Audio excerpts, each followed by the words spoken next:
Salud Integrativa, Asociación para la Defensa y la Divulgación de la Medicina Integrativa. Únete a nosotros, asóciate y toma el control de tu salud. Hoy en nuestro espacio de Salud Integrativa vamos a hablar de otra verdadera epidemia mundial, especialmente en los países desarrollados. El sedentarismo, una alimentación inadecuada y otros factores, especialmente la alimentación llena de grasas y azúcares, está llevando a que las cifras de obesidad sean más que preocupantes. Sabemos además que la obesidad es causa o acompaña a múltiples enfermedades y algunas patologías pueden llegar a ser graves. Así que hablamos de obesidad y lo hacemos con la doctora Teresa Gómez. ¿Qué tal, doctora Gómez? Bienvenida, un placer. Definamos conceptos, si le parece, doctora, para empezar. ¿Cuándo podemos decir que una persona es obesa? Vale, pues según la OMS, una persona es obesa cuando su índice de masa corporal es igual o superior a 30. Vale. Pero esto en realidad hay que puntualizarlo, porque el índice de masa corporal se divide en tres compartimentos, que es la masa magra, la masa grasa y el agua. La masa magra son nuestros músculos, nuestros huesos y en parte nuestros órganos, aunque también pueden tener agua y grasa. Entonces, una persona puede tener un índice de masa corporal alto, ser un atleta, tener una masa magra importante y no ser obeso. Entonces, realmente lo que nos define la obesidad es el aumento de peso a partir del compartimento graso. Vale. Entonces aquí realmente lo que hay que evitar son las grasas, obviamente en esta cuestión. La musculatura en principio no es un problema. Vamos a ver también qué maneras de medir esa grasa, digamos, que puede llegar a ser perjudicial, si le parece. Vale. Pero me gustaría también hablar del proceso. ¿Por qué engordamos? ¿Qué es lo que ocurre en nuestro cuerpo? Y esa grasa, se hace cada vez mayor. Bueno, pues para empezar, la respuesta más simple sería: engordamos porque consumimos más calorías de las que necesitamos para mantener nuestro metabolismo. Pero esto es mucho más complejo. Realmente lo importante no es solo el aumento de peso, sino el aumento de grasa, y esto es debido a nuestras costumbres actuales, desde los cambios en los últimos 50-60 años, cambios en la dieta rica tanto en grasa y proteína como sobre todo en hidratos de carbono saturados y de alta carga glucémica y pobre en fibra, y el sedentarismo. Pero en realidad la obesidad es multicausal, está formada por muchos factores. Uno de ellos es la genética. Hay algunas personas que tienen tendencia a ser obesos, pero la mayoría no es la genética lo que nos afecta, sino la epigenética, es decir, las costumbres dietéticas que ya hemos heredado desde nuestro ámbito familiar. También podríamos hablar del genotipo ahorrador, que abordamos cuando hablamos del síndrome metabólico, que explica que por qué nosotros desde el Paleolítico no hemos cambiado nuestros genes, y entonces en esa época estábamos acostumbrados a comer solo cuando había alimento y a pasar épocas de hambruna. Entonces estábamos acostumbrados a que cuando nos dábamos atracones necesitábamos acumular muchas calorías porque era la reserva grasa es lo que necesitábamos para la hambruna. Pero hay también otros factores, como puede ser situaciones especiales, como es hormonales, las personas que padecen de hipotiroidismo, épocas como climaterio, menopausia, síndrome de ovario poliquístico, algunos fármacos como los corticoides, las hormonas, incluso los psicotropos tomados de forma crónica también nos pueden engordar, el sedentarismo, por supuesto, las situaciones de estrés crónico, porque el estrés crónico también nos aumenta el cortisol. Y aparte de esto, también hay que tener en cuenta que metabólicamente hay personas que son oxidadores lentas y rápidas. Los rápidos son los genéticamente bendecidos, son estas personas que comen como una lima y no engordan nunca, pero la mayoría somos mixtos y todos los que comemos en exceso engordamos. Y sabemos que muchas veces para paliar esas situaciones de estrés o de ansiedad, nos vamos a la nevera, nos vamos al supermercado y compramos seguramente lo que no debemos. Otra cosa es también que planifiquemos bien nuestra dieta. Vale. Hablemos de la resistencia a la insulina, doctora. Pues la resistencia a la insulina es la causa fundamental, aunque la obesidad sea multicausal, realmente engordamos por la resistencia a la insulina. Vale. Para comprender lo que es la resistencia a la insulina, tenemos que saber qué es la insulina. La insulina es una hormona fabricada por el páncreas, cuya misión fundamental es que los niveles de glucosa permanezcan constantes en sangre. Por lo tanto, cuando comemos en exceso, la insulina tiene que sacar el exceso de glucosa y tiene que llevarlo a nuestra reserva grasa, que es el tejido adiposo. Entonces, ¿qué es lo que ocurre? Que nuestra dieta actual, aunque sea excesiva en proteína, grasa, lo fundamental no son las grasas solo, como nos habían dicho hasta ahora, sino el exceso de harinas refinadas, es decir, hidrato de carbono de carga glucémica alta. ¿Qué es lo que hace esto? Pues que cuando nosotros comemos estas sustancias tenemos una elevación de glucosa en sangre. La insulina, el páncreas segrega insulina, la insulina baja la glucosa, al bajar la glucosa tenemos hambre.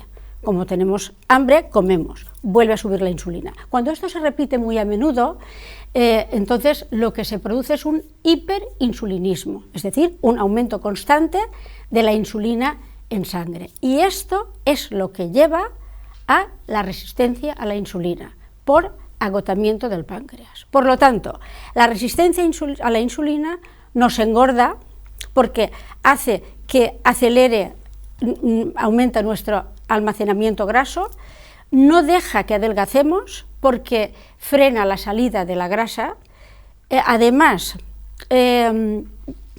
afecta al centro de la saciedad en el hipotálamo y por último el páncreas, de tanto segregar insulina cada vez más, llega a agotarse y entonces esto deviene en una diabetes mellitus tipo 2, que es la que no depende de la insulina. Vemos que realmente se genera fisiológicamente o metabólicamente casi un círculo diabólico perfecto, digamos, en contra de nuestra salud y además que nos hace engordar. Mencionaba, doctora, esa diabetes mellitus tipo 2. ¿Qué relación tiene con la obesidad? ¿Cómo podríamos...? Tiene una vinculación, ¿no? Muy grande. De hecho, la resistencia a la insulina es la que nos provoca la obesidad. La obesidad es la que provoca el agotamiento del páncreas y cuando el páncreas está agotado, cada vez va generando menos insulina. Esto acontece genera una diabetes mellitus tipo 2. Pero si el páncreas llega a agotarse del todo, podemos llegar a ser incluso diabéticos tipo 1, es decir, insulinodependientes. Y desde luego, pues yo creo que todos conocemos en nuestro entorno, o tal vez, ojalá que no, pues algunos de nuestros telespectadores o telespectadoras tienen esa diabetes, tienen esa insulinodependencia y saben lo que significa y el riesgo también para la salud, desde luego que es. Bueno, pues hablemos de dieta, porque hablabas, doctora, de esas harinas refinadas.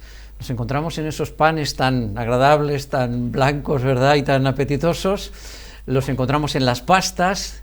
¿Cómo debemos entonces vigilar la dieta? ¿Cuáles serían las indicaciones fundamentales? Vale. Pues la dieta fundamental para prevenir y tratar la obesidad sería una dieta de restricción calórica, es decir, baja en calorías, que utilizara hidratos de carbono de baja carga glucémica, pobre en grasa y sobre todo que fuera la grasa saludable, que es aceite de oliva, y con una proteína de calidad y en una cantidad óptima.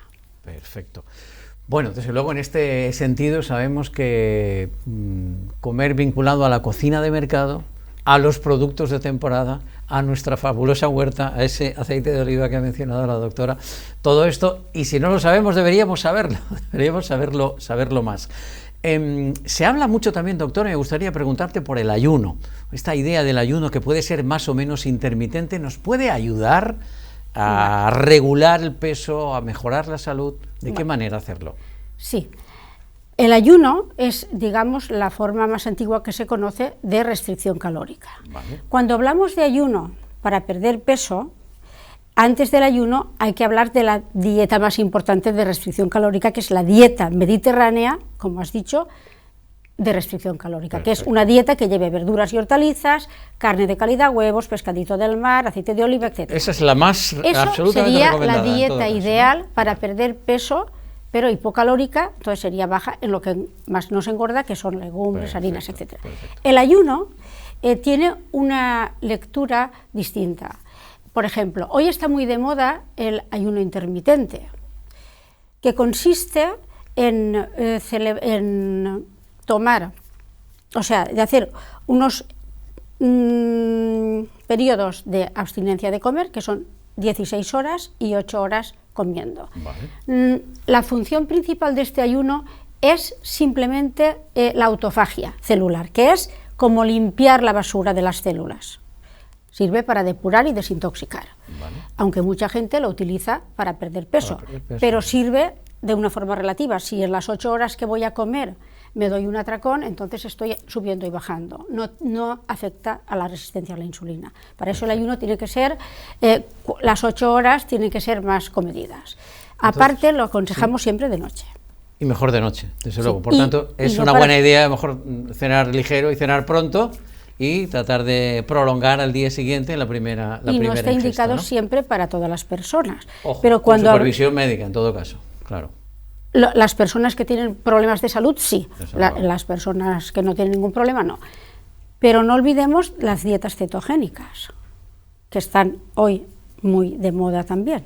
Porque son dietas, a mí se me ha dejado un tanto raro, porque son dietas que son ricas en grasas, ¿no? ¿Cómo Sí. funcionan entonces Pues estas dietas? la dieta cetogénica se puso de moda en los años 70 por un médico americano, el doctor Atkins, que se basaba en utilizar como fuente, como recurso energético, las grasas. Entonces, es una dieta muy rica en grasa y proteína y carente de hidrato de carbono.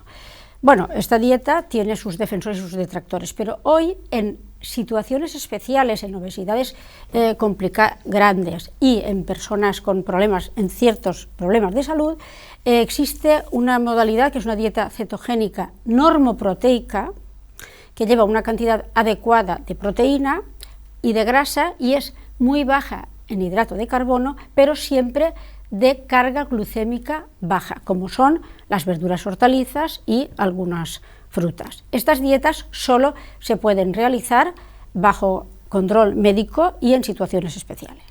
Esa baja carga glucémica en este tipo de dietas, este perfil de dietas, doctora, que además conllevan una restricción calórica importante, como nos dice, ¿qué beneficios nos aportaría? Vale, una dieta de baja carga glucémica nos aporta, lo primero de todo, bajar la resistencia a la insulina. Hemos dicho que la resistencia a la insulina es la causa que provoca la obesidad. Después, si es una dieta de restricción calórica que es equilibrada en sus nutrientes, hidrato de carbono, proteína, grasa y rica en fibra, nunca genera sensación de hambre. Ninguna dieta tiene que provocar hambre en el que la sigue.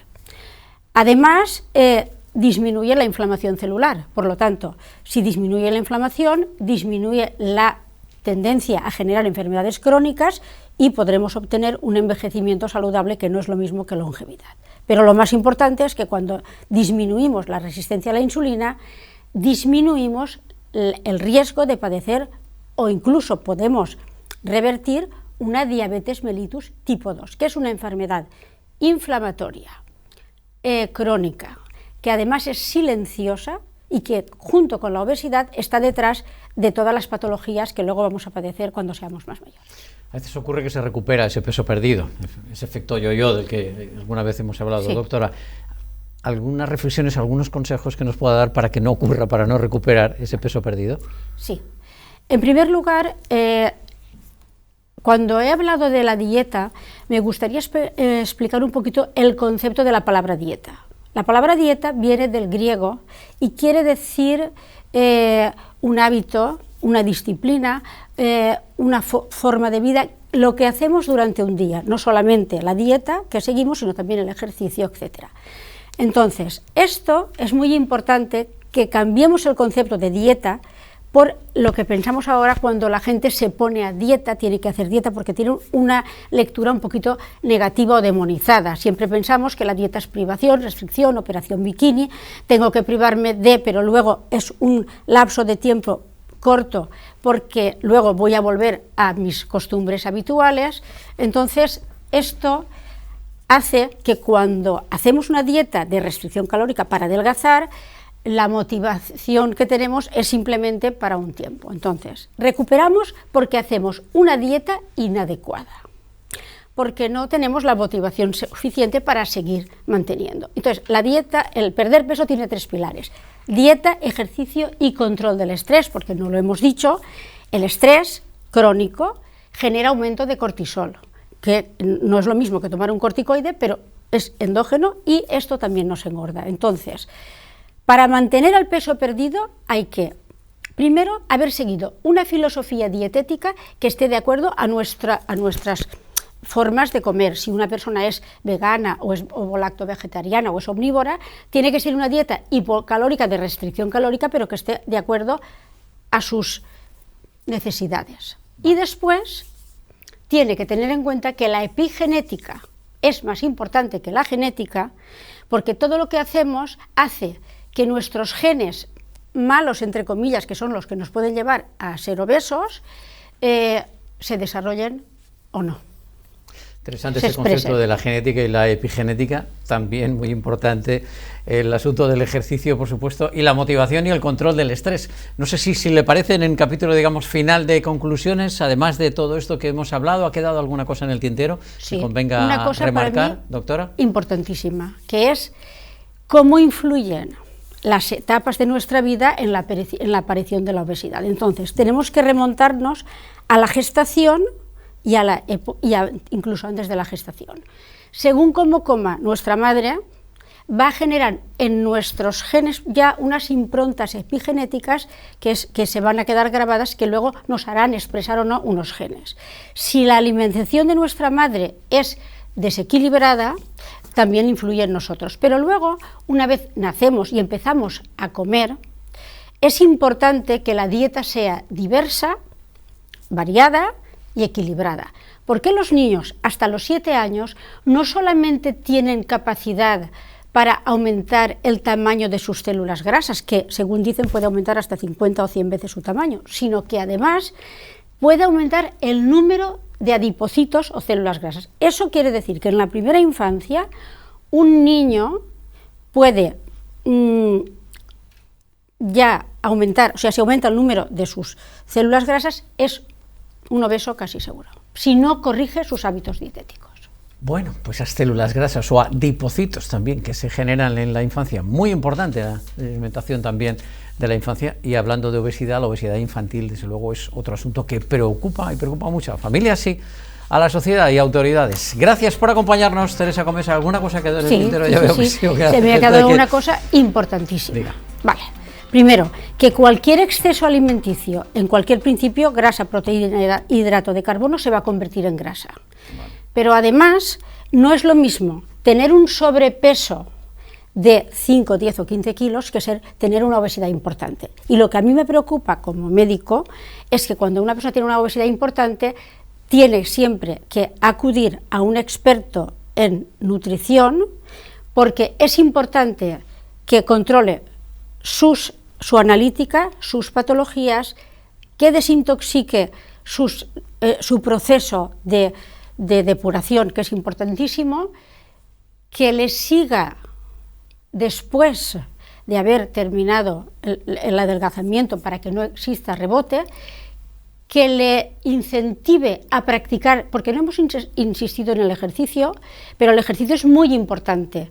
Un obeso tiene que hacer primero un ejercicio que esté acorde a sus capacidades, pero conforme vaya bajando de peso, tiene que moverse más. Para eso necesita un experto en esta materia, porque importa mucho para nuestro metabolismo que la composición corporal esté equilibrada. Si nuestra masa magra es muy baja y la masa grasa es muy alta, es como si pesamos a Schwarzenegger y a Sancho Panza. Pueden pesar lo mismo, pero uno tiene mucho músculo y el otro mucha grasa.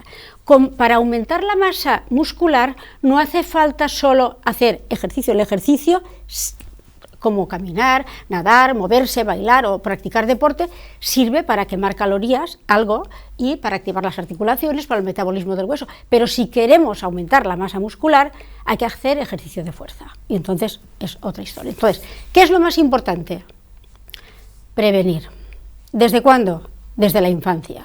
Y acompañar a los verdaderos obesos para que prevengan enfermedades que ya tienen, que pueden revertir o que pueden aparecer. Pues muchas gracias por las apreciaciones, por las reflexiones y los consejos que nos traslada la doctora Gómez ante una situación de obesidad. Por supuesto, la supervisión médica es fundamental. Gracias por acompañarnos, doctora, un placer como siempre. Llega la previsión del tiempo como cada día, luego el espacio de los deportes, que paséis muy feliz tarde y aquí os esperamos mañana.